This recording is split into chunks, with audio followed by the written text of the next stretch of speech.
सबसे पहले तो आप सभी को गणतंत्र दिवस की हार्दिक हार्दिक बधाई और आशा करता हूं कि हमारा देश इसी तरह फलता फूलता रहे और आगे बढ़ता रहे और देश का नाम पूरे विश्व में ऊंचा होता रहे।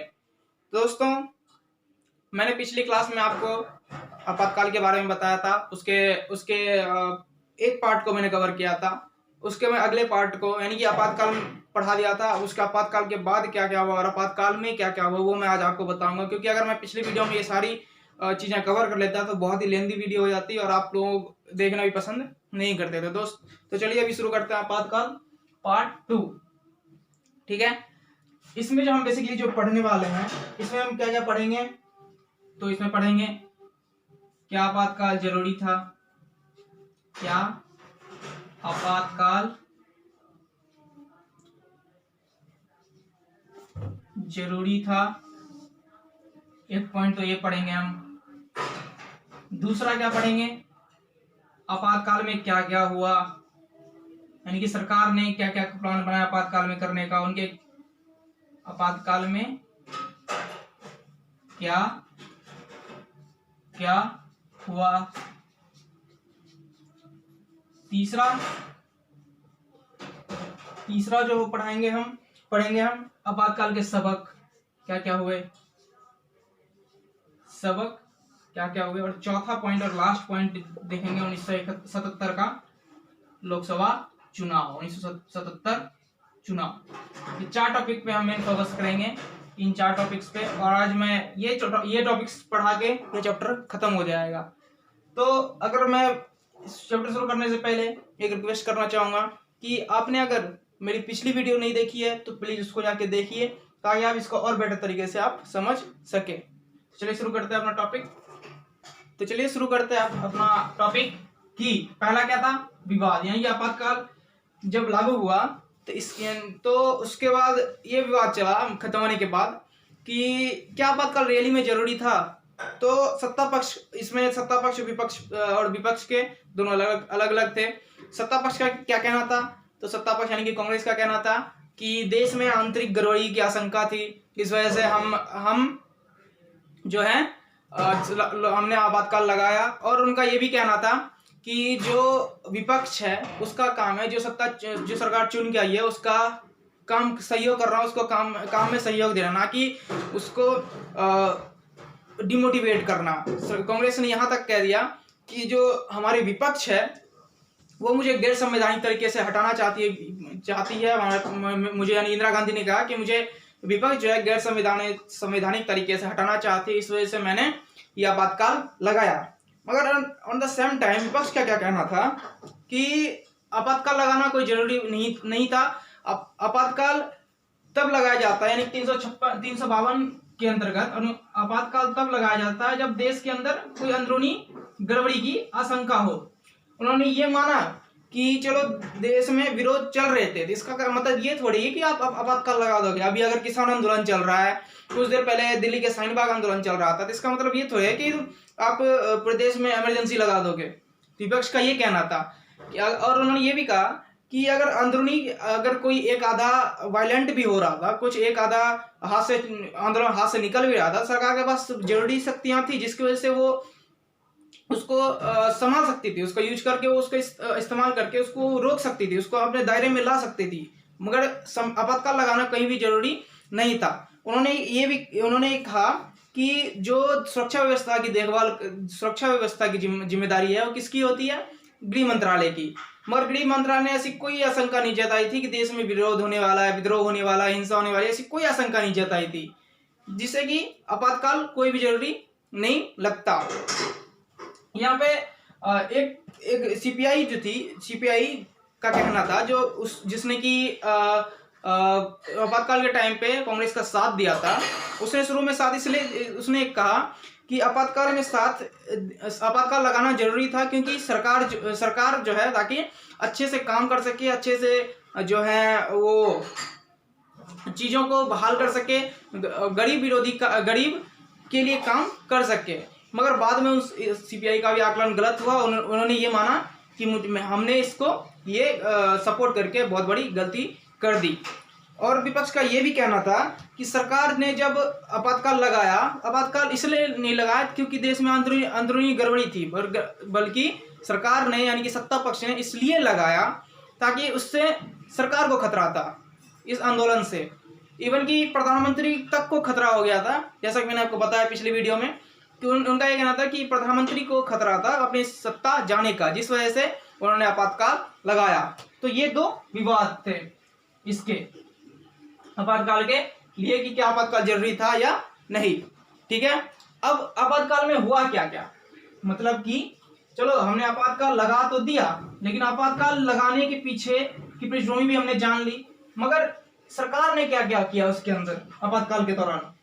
तो आपातकाल के दौरान सरकार ने क्या कहा था कि हम गरीबों के लिए काम करना चाहते हैं, मगर हमें जो है ये आंदोलनकारी करने नहीं दे रहे। तो सरकार ने क्या क्या आपातकाल के दौरान, तो पहला काम किया, गरीबों के लिए 20 सूत्री कार्यक्रम लाए। 20 सूत्री कार्यक्रम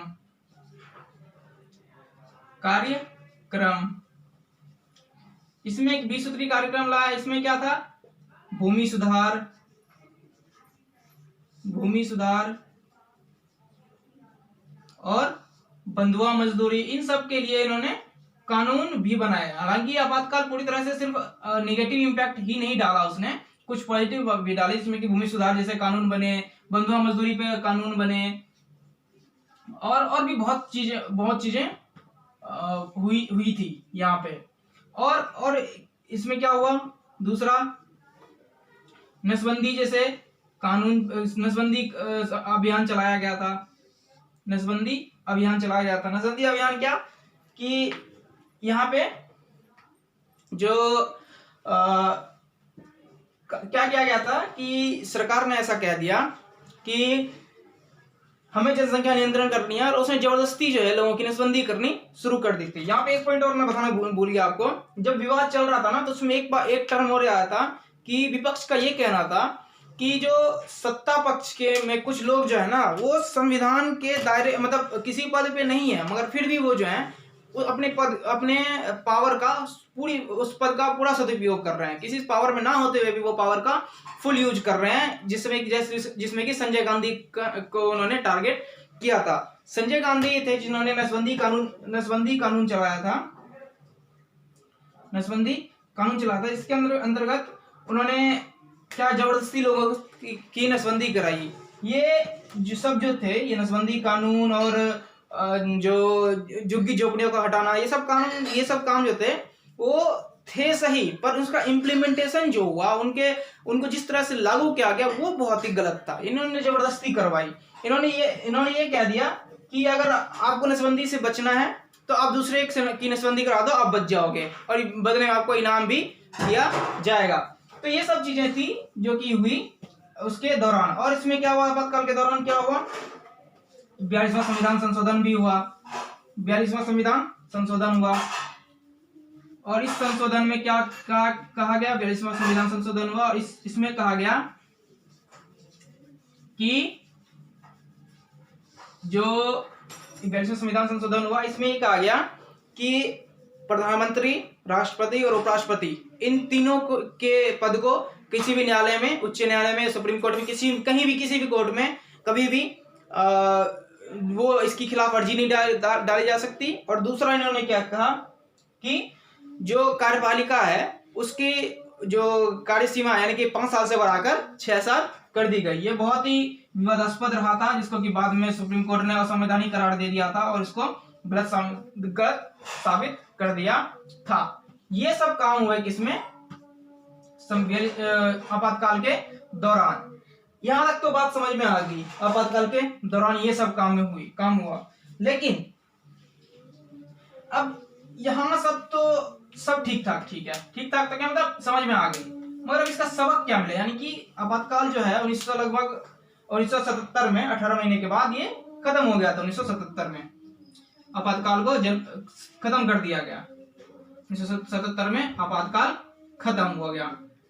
मगर अब इस आपातकाल के सबक क्या मिले, क्या सबक मिले थे, तो सबक क्या था। पहला सबक ये था, लोकतंत्र मजबूत हुआ। लोकतंत्र मजबूत हुआ। मजबूत हुआ। जब हमारा आपातकाल लगाया हमारे देश के अंदर, तो ऐसा उस वक्त कहा गया कि अब लगता है लोकतंत्र बच नहीं पाएगा इंडिया में कभी भी लोकतंत्र अब कायम हो ही नहीं सकता। मगर हमारा लोकतंत्र इतना भी कमजोर नहीं है, कमजोर है ही नहीं जो कि वो इतनी छोटी छोटी बातों पे वो जाके खत्म हो जाए। तो इससे लोकतंत्र और ज्यादा मजबूत हुआ, लोकतंत्र के प्रति लोगों की और ज्यादा इच्छा बढ़ी, क्योंकि अल्टीमेटली तो 1977 में चुनाव कराने पड़ गए थे, तो इसका मतलब लोकतंत्र स्थापित हो गया। पहला सबक तो ये हुआ। दूसरा क्या हुआ? नागरिक अधिकारों के प्रति जागरूकता। नागरिक अधिकारों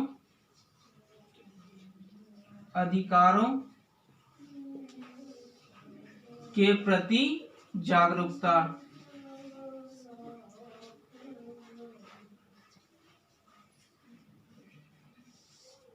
इसमें क्या, नागरिक अधिकारों के प्रति जागरूकता, यानी कि हमने देखा कि बहुत सारी जातियां की गई, बहुत सारे चीजें ऐसी हुई जो कि असंवैधानिक थी। तो मगर 1977 के बाद जो है ना, लोग अपने अपने अधिकारों को और अच्छे से जानने लग गए। आपातकाल के बाद उन्होंने अपने अधिकार को और अच्छे से यूज करना सीख लिया, क्योंकि आपातकाल के दौरान निवारक नजरबंदी का उपयोग बहुत बड़े पैमाने पे किया गया था। तो अब जो है लोगों ने अपने राइट्स को और अच्छे से जाना और अच्छे से उसको इम्प्लीमेंटेशन करना सीखा। इवन कि सुप्रीम कोर्ट भी जो है अब बहुत ज्यादा मजबूत, उस पहले से कई गुना ज्यादा मजबूत हो गई। और वो उन्होंने देखिए सुप्रीम कोर्ट ने नागरिक की जो मौलिक अधिकार थे, जो नागरिकों के जो अधिकार थे, उसकी रक्षा करने का जिम्मा और अच्छे तरीके से उठाना शुरू किया, और भी वो ज्यादा अपने आप को मजबूत बनाना शुरू कर दिया। और तीसरा जो हुआ, इसका सबक क्या हुआ? अनुच्छेद 352 का स्वरूप। 352 का स्वरूप, इसमें क्या था? तो सरकार ने जब आपातकाल लगाया था, किसके थ्रू लगाया था? अनुच्छेद 352 के थ्रू। तो उस वक्त उन्होंने क्या कहा था कि अंदरूनी गड़बड़ी है। मगर अब क्या हुआ कि इसमें संशोधन किया गया, और ऐसा कहा गया संविधान में संशोधन करके, उसमें ऐसा कहा गया कि अब अगर 352 में के तहत तभी देश में आपातकाल रहेगा जब देश के अंदर सशस्त्र विद्रोह हो जाए, यानी कि जो नक्सली हैं उन सब के बीच और सरकार के बीच एकदम हिंसा हो जाए पूरे देश में, तभी जाके हम आपातकाल लगा। वो भी हिंसा छोटी मोटी हिंसा नहीं, जैसे दिल्ली में एक शहर में हो गई, नहीं, पूरे देश में हिंसा। देश के मतलब आधे से ज्यादा देश में अगर हिंसा, सशस्त्र विद्रोह हो जाए। और इस आपातकाल को लगाने के लिए पहले तो राष्ट्रपति को मंत्रिपरिषद को राष्ट्रपति में लिखित में अपना स्टेटमेंट देना पड़ेगा कि हाँ, हम इस कारण से हम ये राष्ट्रपति शासन यानी कि आपातकाल लगाना चाहते हैं, तभी जाके हम आपातकाल लगा सकते हैं। ये थी सबक, इतना तो ठीक है। अब यहाँ सब हो गई पूरी बात खत्म, ठीक है। यहाँ तो अब सब कुछ खत्म हो गया, आपातकाल भी खत्म हो गया। अब आता है 1977 का लोकसभा चुनाव। 1977 का चुनाव आता है, 70 का चुनाव। 1977 के शुरुआती महीने की जनवरी में ही जो है ना, क्या होता है कि इलेक्शन कमीशन यानी कि ईसी जो है, हमारी इलेक्शन कमीशन जो है, उसने क्या किया, पहले जनवरी में ही जो है ना चुनाव करने का निर्णय, मतलब जनवरी में कहा कि अब हम चुनाव करवाएंगे, क्योंकि 1977 के शुरू होते ही आपातकाल खत्म हो गया था 18 महीने के बाद। तो उन्होंने क्या कहा, अब जनवरी में उन्होंने ये स्टेटमेंट दिया कि अब देश में चुनाव होगा। और उन्होंने मार्च 1977 में जो है, मार्च 1977 में चुनाव करवाया। मार्च 1977 में चुनाव करवाया। और 1977 के बाद से ही जो है ना, मतलब जनवरी में जो है, उसको जितने भी नेता थे उनको रिहा करना शुरू कर दिया। अब यार तुम ही देखो यार, जनवरी फरवरी 2 महीने में कितना कोई तैयारी कर लेगा। मगर फिर भी उन्होंने चुनाव लड़ा। एक तरफ पूरी कांग्रेस थी, चुनाव जो है दो पार्टियों के बीच में हुआ। एक तरफ पूरी कांग्रेस, चुनाव जो है 2 पार्टियों के बीच में हुआ। एक तरफ कांग्रेस और दूसरी तरफ जनता पार्टी। ठीक है। कांग्रेस और जनता पार्टी, यानी कि जनता पार्टी क्या थी, जितने भी विपक्षी दल थे ना, सब ने मिलके एक पार्टी बनाई थी, सब सारे विपक्ष ने जनता पार्टी के अंदर आके चुनाव लड़ा, ठीक है। और एक कांग्रेस के जो कुछ नेता जिससे जो कि आपातकाल से खुश नहीं थे, जिनमें एक थे जगजीवन राम, ये खुश नहीं थे। इन्होंने क्या बनाया था, एक अलग पार्टी बनाई, Congress for democracy, Congress for democracy. इन्होंने भी जो है ना बाद में अपने आप को जनता पार्टी में मिला लिया। यानी कि अगर ऐसे देखा जाए तो जनता पार्टी, जैसे कि अभी एनडीए और यूपी है, उस वक्त क्या थी, जनता पार्टी के अंदर कौन कौन सी पार्टियां शामिल हो गई थी, जितने विपक्ष पार्टी थी सारे जो जनता पार्टी के अंदर थी। और दूसरी तरफ कौन थी, कांग्रेस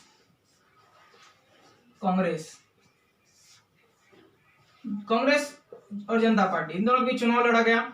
और जब रिजल्ट आया तो पूरी तरह से जो है ना एकदम, मतलब ऐसा कहो कि कांग्रेस में हड़कंप मच गया एक तरह से कांग्रेस खेमे में। जनता पार्टी भारी बहुमत से जीती थी, भारी बहुमत से। कांग्रेस को मात्र 152 सीट मिले थे, मात्र 152 सीट। वहीं जनता पार्टी को, यानी कि पूरी जनता पार्टी को सब मिला के मिले थे कितने, तो 330 सीट आउट ऑफ कितना, 542 में से 330 सीट इसको मिली थी। जिसमें से कि अकेले जनता पार्टी को सिर्फ 295 सीट थे। और जनता पार्टी फुल बहुमत से सरकार में आई थी और कांग्रेस का पूरा तरह से सुपड़ा साफ हो गया था इस चुनाव में। मगर ये चीज कांग्रेस को जो है ना सिर्फ और सिर्फ जो आपातकाल लगा था उसका असर जो है ना उत्तर भारत में ज्यादा पड़ा था। इस वजह से कांग्रेस जो है ना पूरी तरह से हारी, हर जगह नहीं हारी थी पूरे देश में। दक्षिण में तो इसका मतलब ऐसा सोचो कि अजय रथ चलता रहा था। कांग्रेस दक्षिण में तो कांग्रेस पूरी तरह से कांग्रेस थी, मगर उत्तर भारत में जो है कांग्रेस नहीं, कहीं भी नहीं थी। यहाँ तक कि बिहार और यूपी जैसे राज्यों में तो इसको कुछ मिला ही नहीं, मतलब एक सीट भी नहीं मिली। और एमपी जैसे राज्य में एक सीट मिली इसको।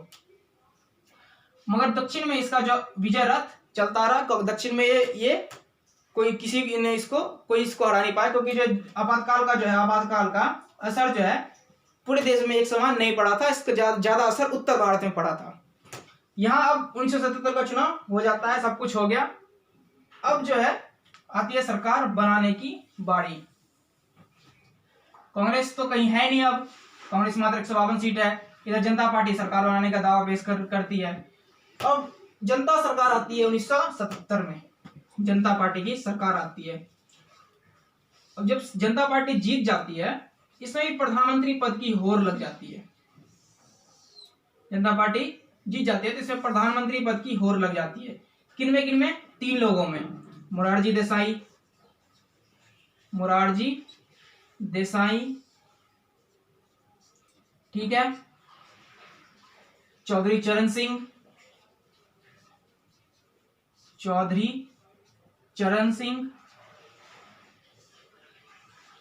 और तीसरे कौन है, जगजीवन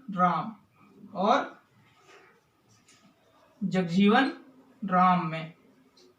इन तीनों में प्रधानमंत्री पद की होड़ लग जाती है। अब यहाँ पे कोई पूछेगा कि सर तो जयप्रकाश नारायण क्यों नहीं बने प्रधानमंत्री? तो मैं पहले बता चुका हूँ, उन्होंने सक्रिय राजनीति से 1955 में ही इस्तीफा दे दिया था। उन्होंने सीधा कहा था कि मैं अब राजनीति नहीं करूंगा, अब मैं समाज सेवा करूंगा। अगर जयप्रकाश नारायण उस वक्त प्रधानमंत्री बन जाते तो जनता पार्टी की सरकार पूरे 5 साल तक टिकती। तो इन तीनों के बीच जो है, जगजीवन राम, इन तीनों के बीच जो है प्रधानमंत्री पद की होड़ शुरू हो गई। मोरारजी देसाई का क्या पॉजिटिव था कि 1966-67 में इंदिरा गांधी के कट्टर विरोधी थे, ठीक है। चौधरी चरण सिंह क्या थे, उत्तर प्रदेश के बड़े किसान नेता थे, यूपी के बड़े किसान नेता थे।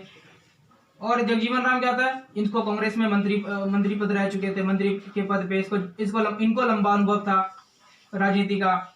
मगर इसमें जो है ना जगजीवन राम की थोड़ी कम वैल्यू थी। क्यों? क्योंकि ये तो कांग्रेस से आए थे और सबका मानना था कि यार अगर इसको हम बना देंगे तो ये फिर हो सकता है मैं भी कांग्रेस का सपोर्ट करना शुरू कर दे। तो इसकी थोड़ी सी कम इसमें था, मगर इन दोनों में कुछ ज्यादा था। इन दोनों के बीच। तो अल्टीमेटली जो है ना मोरारजी देसाई को प्रधानमंत्री बना दिया जाता है देश का। कब? 1977 में। 1977 में मोरारजी देसाई देश के प्रधानमंत्री बन जाते हैं। अब देश के प्रधानमंत्री बन जाते हैं, मगर प्रधानमंत्री बनने के बावजूद भी जो है ना बात जो है ना जनता पार्टी में खींचतान शुरू हो जाती है। मतलब पार्टी एक तरह से संगठित नहीं रह पाती, वो टूटनी शुरू हो जाती है। इन दोनों के बीच ना आपसी एंटी इन सब के बीच में रेवलरी चलने लग जाती है इन दोनों के बीच में। और अल्टीमेटली 18 महीने के बाद जो है ना, मात्र 18 महीने के बाद जो है ना जनता पार्टी जो है सरकार गिर जाती है। सरकार गिर जाती है। क्या होती है? सरकार गिर जाती है। और ऐसा 18 महीने बाद सरकार गिर जाती है। और उसके बाद जो है ना ये चौधरी चरण सिंह को कांग्रेस ने चौधरी चरण सिंह को सपोर्ट देकर प्रधानमंत्री बनाया। और चौधरी चरण सिंह भी के 4 महीने के बाद भी जो है कांग्रेस ने अपना समर्थन खींच लिया और इनकी भी सरकार गिर गई। ठीक है। 1980 तक आते आते 1977 से 1980 के बीच में देश में दो प्रधानमंत्री दिए। पहला चौधरी चरण सिंह 1977 से 1979 तक, और उसके बाद चौधरी चरण सिंह 1980 तक। मात्र 4 महीने के लिए इनको प्रधानमंत्री बनाया गया और सरकार जो है इनकी गिर गई। कब? 1977 में। अब जो है सरकार गिर जाती है। यहाँ पे अब जो है 1980 में जो है ना मध्यवर्ती चुनाव होते हैं। मध्यवर्ती चुनाव क्या होता है? तो मध्यवर्ती चुनाव वैसे चुनाव होते हैं जैसे कि अभी अगर सरकार की दिल्ली में आम आदमी पार्टी की सरकार है। मध्यवर्ती चुनाव क्या होता है कि अभी अगर जैसे कि कोई सरकार आई है, वो अपना कार्यकाल पूरा किए बिना अगर वो गिर जाती है तो उसको हम मध्यवर्ती चुनाव कहते हैं। यानी कि जैसे कि अगर आम आदमी पार्टी की सरकार है, वो क्या होता है अभी 5 साल के लिए आई है दिल्ली में, मगर ऐसा क्या होता है कि 3 साल में ही वो किसी न किसी कारण से उसके विधायक को पार्टी बीजेपी तोड़ देती है, फिर कांग्रेस उसके विधायकों को तोड़ देती है, अपने में मिला लेती है और वो सरकार गिर जाती है। तो क्या होगा? बीच का मध्यवर्ती चुनाव होंगे और जो चुनाव होगा उस टाइम पे उसको हम मध्यवर्ती चुनाव कहते हैं। तो 1980 में मध्यवर्ती चुनाव हुए और इसमें जो है कांग्रेस पार्टी भारी बहुमत से जीती। कांग्रेस पार्टी जो है इंदिरा गांधी के नेतृत्व में, यहां से कांग्रेस आई। अभी जो कांग्रेस है वो ये कांग्रेस आई है, ये वाली कांग्रेस, क्योंकि चुनाव आपातकाल के बाद तो कांग्रेस जो है लगभग टूट चुकी थी। इसके लगभग सारे नेता जो है विपक्ष में शामिल हो चुके थे। तो कांग्रेस 1980 में इंदिरा गांधी ने फिर से कांग्रेस आई बनाई और जो अभी कांग्रेस आप देख रहे हो वही कांग्रेस आई है। ना ही कांग्रेस वो आ रहा है, ना ही कांग्रेस वो है, वो कांग्रेस आई है। यानी कि 1977 में कांग्रेस की सरकार बनी और ये भारी बहुमत से विजयी हुई और वो इंदिरा गांधी के नेतृत्व में सफल सरकार 5 साल तक उन्होंने सफल सरकार चलाया और अंत में 1984 में इंदिरा गांधी की हत्या कर दी जाती है। फिर उसके बाद बहुत सारे दंगे भी होते हैं, बहुत सारे हिंदू और सिख दंगे होते हैं दिल्ली में, तो दिल्ली में रक्तपात होता है। और फिर 1984 में हमारे देश के राष्ट्र जो सबसे युवा प्रधानमंत्री यानी कि राजीव गांधी को देश का प्रधानमंत्री बनाया जाता है। अब यहां तक तो हो गई इन सब की बातें, मगर अब क्या होता है, इनका शॉर्ट क्या करें, मतलब हम शॉर्ट में इसका क्या ब्रीफ दें। अगर मैं शॉर्ट में इसको कहना चाहूँ, अगर इन शॉर्ट कहूँ ये पूरे कांड को अगर मैं इन शॉर्ट बताऊं, अगर मैं बताऊं तो बेसिकली आपातकाल जो है ना, आपातकाल देश में बहुत टाइम लगा था। 1965 के टाइम पे भी लगा था, 1962 के टाइम पे भी लगा और 1971 के टाइम पे भी लगा। मगर 1977 का 1975 में जो लगा वो बहुत ज्यादा विवादास्पद रहा। क्यों रहा? तो मैंने आपको कारण बताए थे कि सरकार गिरने वाली थी। सरकार ने अपने आप को बचाने के लिए, सरकार ने अपने आप को स्टेबल रखने के लिए आपातकाल लगाया था और आपातकाल के बहुत सारे और भी फैक्टर थे। इन शॉर्ट अगर मैं कहना चाहूँ तो आपातकाल बेसिकली सरकार ने खुद को बचाने के लिए लगाया था। सीधा हम कह सकते हैं कि खुद को बचाने के लिए सरकार ने ये आपातकाल को थोपा था और इसके आपातकाल के अंदर बहुत सारी जातियां की गई, लोगों की से जबरदस्ती नसबंदियां कराई गई और ऐसे ऐसे काम हुए जो कि हम कभी सोच भी नहीं सकते थे। गरीबों की जो गेहूं करवाई गई, हटाई गई दिल्ली में, बहुत सारी चीजें की गई थी। मगर एक चीज और मैं बताना आपको भूल गया कि आपातकाल के खत्म होने के बाद जनता पार्टी की सरकार में 1970 में एक शाह जांच आयोग बैठाया गया था। शाह जांच आयोग का गठन किया गया था, जो कि जेसी शाह रिटायर्ड जज थे सुप्रीम कोर्ट के रिटायर्ड जज थे जेसी शाह। इसके नेतृत्व में शाह जांच आयोग का गठन किया गया था 1977 में, जिसका काम था कि आपातकाल के दौरान जो जाप्तियां हो गई, उन आपातकाल क्यों जो लगाया गया, क्या वो सही था, वो गलत था, इन सब की जांच करने के लिए शाह जांच आयोग का गठन किया गया था। बाद में इसने सरकार को रिपोर्ट दी और रिपोर्ट में इन्होंने कहा कि जो आपातकाल था वो पूरी तरह से गलत था, इसमें बहुत सारी जाप्तियां की गई थी। इसने इंदिरा गांधी को भी समन भेजा था, इंदिरा गांधी पेश भी हुई, पर उन्होंने किसी भी सवाल का जवाब देने से मना कर दिया था, क्योंकि उनके मंत्री उनका साथ छोड़ चुके थे, तो वो कितना लड़ती है अकेली। तो इन्होंने अकेले इंदिरा गांधी ने जवाब देने से मना कर दिया। तो ये था हमारा आज का टॉपिक, और ये टॉपिक पूरी तरह से आज हो गया खत्म। और मैं आपको अगली वीडियो जो मैं बनाऊंगा वो एक वीडियो में पीछे मैंने छोड़ रखा था, वो अप्रोचेज वाला, तो वो अगली वीडियो में उस पर बनाऊंगा। अगर आपको वीडियो अच्छी लगे तो लाइक शेयर और सब्सक्राइब भी जरूर कीजिएगा, और वीडियो को शेयर करना मत भूलिएगा। जय हिंद, जय भारत।